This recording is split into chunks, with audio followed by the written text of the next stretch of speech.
अस्सलामु अलैकुम वरहमतुल्लाहि वबरकातुहू।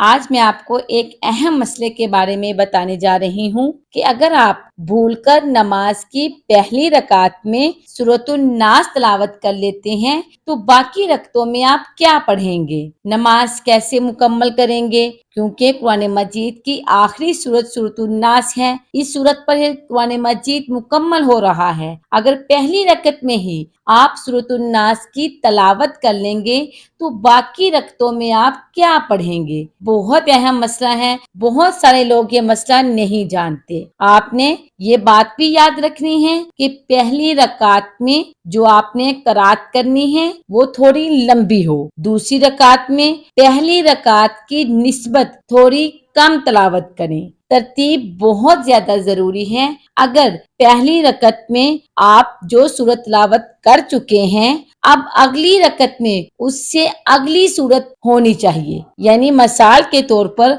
अगर आप सूरतुल फलक पहली रकात में तलावत कर चुके हैं तो दूसरी रकत में इससे अगली सूरत यानी सूरतुल नास की आप तलावत करेंगे, ना कि सूरत इखलास की। इससे तरतीब गलत हो जाएगी। और ये बात याद रखें कि फर्ज में तरतीब उल्ट करना मकरूहे तहरीमी है।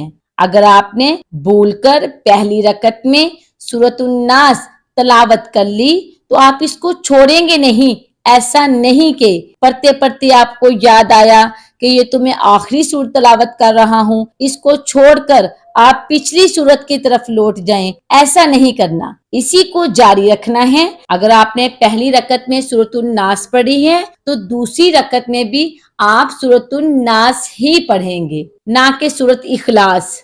इससे तरतीब उल्ट हो जाएगी। जैसा कि आप 4 फर्ज पढ़ रहे हैं तो पहली रकत में आपने सूरतुन नास पढ़ ली, तो अब आप दूसरी रकत में भी सूरतुन नास ही पढ़ेंगे। एंड वाली 2 रकतों में तो सूरत मलानी ही नहीं है, सिर्फ अलहम्दु शरीफ पढ़नी है। पहली रकतों दोनों में अब आप सूरतुन नास पढ़ेंगे। अगर आपने पहली रकत में सूरतुन नास पढ़ी तो दूसरी रकत में सूरतुन नास ही पढ़नी पड़ेगी। मुझे उम्मीद है कि आपको मेरी बात अच्छे से समझ आ गई होगी। अल्लाह पाक अमल की तौफीक अता फरमाए। आमीन बिजाहिन नबिश सुम्मा आमीन।